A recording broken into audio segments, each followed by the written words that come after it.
O nome do nosso planeta é Terra, mas poderia muito bem se chamar água, já que ela cobre a maior parte da superfície. Porém, isso não significa abundância de recursos, hein? Já que boa parte da água está congelada nos polos ou ela é salgada.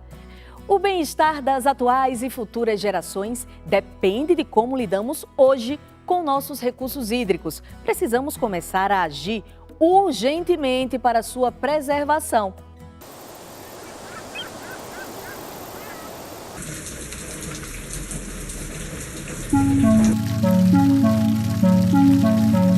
O desperdício de água é um problema socioambiental de graves consequências para a humanidade. Haja vista que de toda a água disponível na Terra, apenas 3% é originalmente própria para consumo.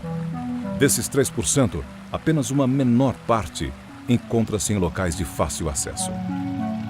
Quando falamos em desperdício, geralmente o destaque vai para aquele produzido pela população, sobretudo no uso residencial.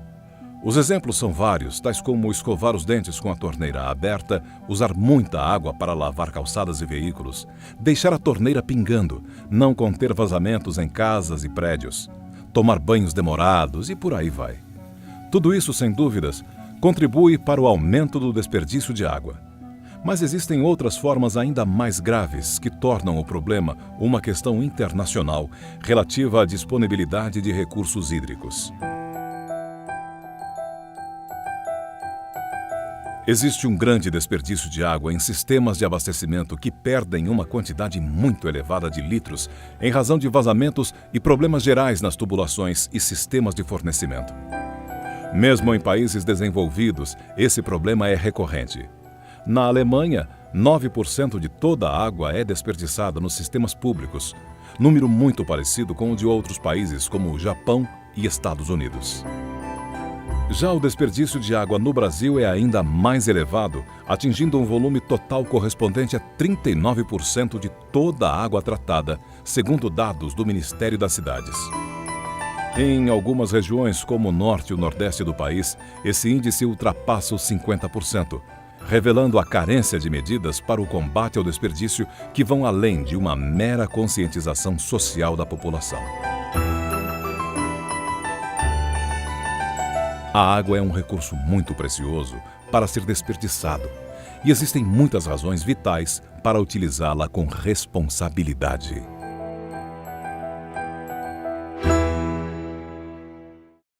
Por mais que em terras nacionais exista grande parte de rios abundantes do planeta, os brasileiros são campeões do desperdício da água, evidenciando assim que existem problemas entre educação ambiental e realidade social em boa parte da população do país. E pensando nisso, o Ressoar foi até a sede do Instituto Acatu, aqui em São Paulo, que trabalha pela conscientização e mobilização da sociedade para o consumo consciente e bateu um papo muito interessante com o Dr. Hélio Matar, diretor-presidente do Instituto Acatu. Acompanhe comigo.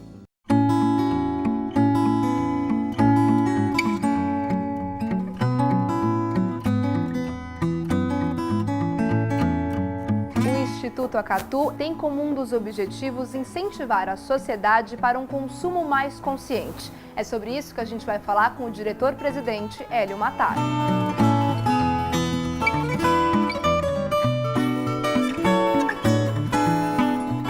Dr. Hélio Matar, muito obrigada em receber o Instituto Ressoar. Vamos conversar sobre consumo consciente, água, sobre o nosso futuro, o nosso presente.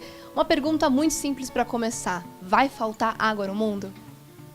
Há uma mudança muito grande no panorama de água do mundo. A água é algo que existe no mundo como um todo, obviamente, mas ela existe em algumas regiões. Nós estamos aqui em São Paulo, por exemplo, a maior parte da água está no Amazonas. Não dá para trazer essa água do Amazonas para cá. A questão, então, é que na região onde eu estou é preciso preservar a água daquela região. O que é que mudou? O que mudou é que com o aquecimento global, está havendo uma mudança climática, o clima está se tornando extremo, então quando seca, realmente fica seco durante muito tempo.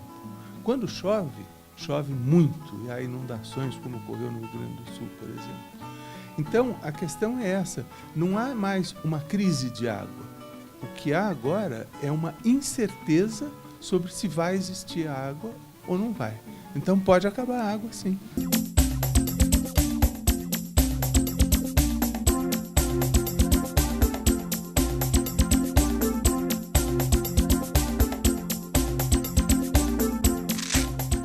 Uma torneira pingando chega a gastar 46 litros por dia. Uma medida importante é controlar o uso de materiais de limpeza, para evitar o enxágue exagerado. Adaptadores que reduzem o fluxo são uma ótima pedida. Os arejadores, por exemplo, custam cerca de R$ 5,00. Torneiras de acionamento eletrônico, temporizadores e válvulas de fechamento automático limitam a saída de água. E como reduzir o desperdício é uma questão de consciência, combater o mau uso não depende do que seu vizinho ou seu concorrente faz. Depende de você. Então, é possível sim a gente pensar no micro, em pequenas coisas que a gente pode fazer no dia a dia para afetar o macro e que isso vá ter resultados no futuro. É possível. É perfeitamente possível. Esse é o segredo para dar certo, né? Para a gente ter água e não faltar as coisas no futuro. O segredo é pensar que a água vai ser sempre a mesma água. Se a gente pega aqui em São Paulo, a água vem, por exemplo, da Cantareira. Se a Cantareira estiver cheia hoje e nós todos em São Paulo resolvemos deixar todas as torneiras abertas e gastarmos toda a água da Cantareira, é a mesma Cantareira que poderia ficar cheia se nós todos fechássemos a torneira. Então, isso é que é preciso lembrar, que a água que eu gasto hoje poderá fazer falta amanhã, especialmente quando, com as mudanças climáticas, uma crise de uma seca pode ocorrer de repente. A gente tem casos no mundo que são muito emblemáticos disso. Você disse que o brasileiro está acima da média em gasto de água. É uma questão cultural, é uma questão de criação, de você nascer com aquilo e todo mundo na minha família faz assim, eu aprendi que tem que ser assim, vou escovar os dentes com a água, a torneira gastando água. É uma questão cultural que a gente tem que mudar, então, desde pequenininho mesmo, nas escolas, talvez, né? Na verdade, você colocou muito bem, nas escolas e nas famílias. Esses são os dois centros onde a gente aprende a gastar água ou não, a gente aprende a não desperdiçar comida, a gente aprende a comer direito, nutrição saudável e assim por diante. A nossa educação vem daí. Então, desde criança, a gente está se acostumar, se habituar, o termo correto é esse, é habituar, porque é um hábito de como gastar água. E se a gente se habituar a gastar o menos possível em cada uma das atividades em que se gasta água, certamente a probabilidade de vir a faltar água vai reduzir muito se todo mundo fizer isso. A nossa equipe, ela foi às ruas, ver quais são as preocupações também da população, que existem sim preocupações nas ruas, e a gente vai dar uma olhadinha com várias dúvidas para o senhor responder. Vamos ver.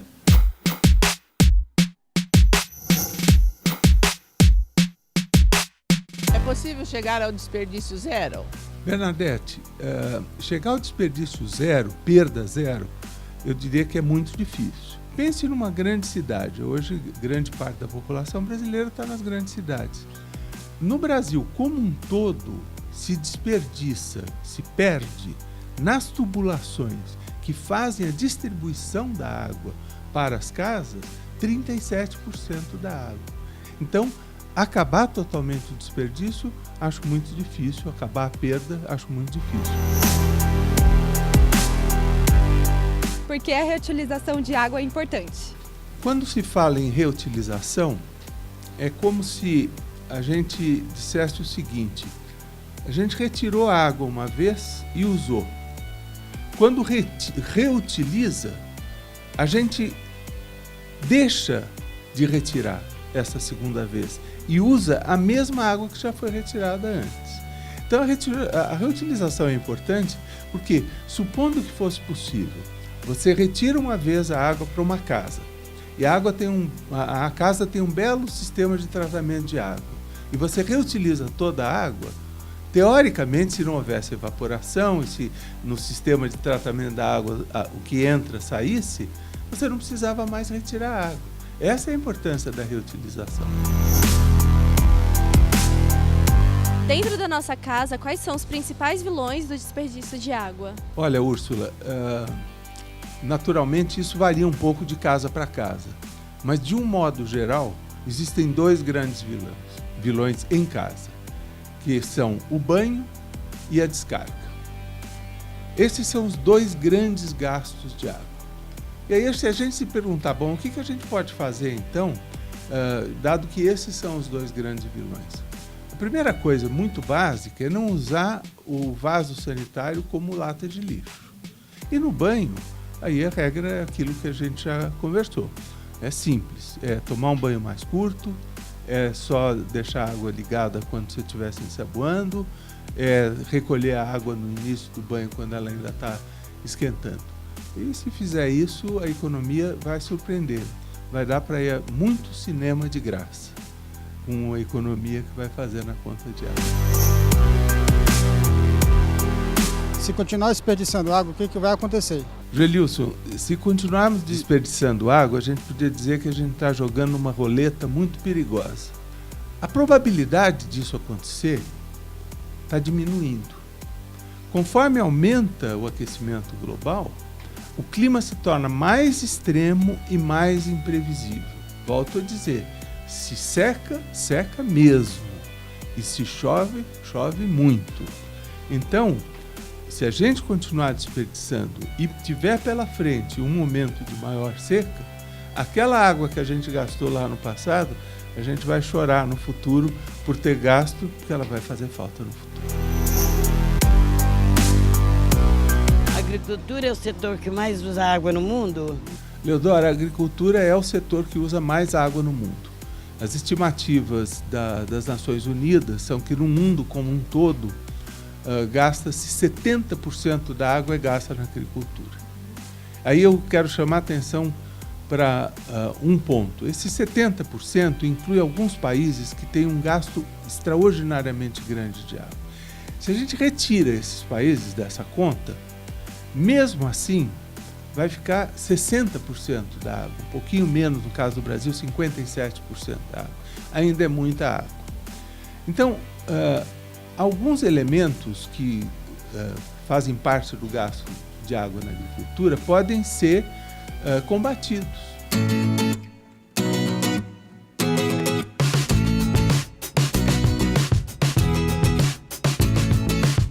Nós pesquisamos aqui no Acatu e que é interessante, é o seguinte, nós estamos nos acostumando, não só no Brasil, no mundo todo, a consumir produtos que não são produtos da estação. Então nós fomos pesquisar junto ao pessoal da Embrapa o que acontece do ponto de vista da água quando isso é feito. E a conclusão é a seguinte, se uma fruta, uma goiaba, uma manga, uma melancia, ela é produzida na estação, ela não vai precisar de irrigação. Apenas a chuva normal daquela estação vai ser suficiente para aquela fruta se desenvolver. Já se ela vai ser produzida fora da estação, a gente levantou alguns dados que mostram, por exemplo, apenas uma goiaba por dia, por pessoa, se a fruta tiver 100 gramas, são 40 litros de água. No caso da manga, uma fruta são 110 litros de água, uma única fruta. Portanto, é a quantidade exata que uma pessoa precisa para um dia, é o que vai numa fruta. Então, a escolha do alimento também é uma boa maneira para se reduzir o consumo de água na agricultura.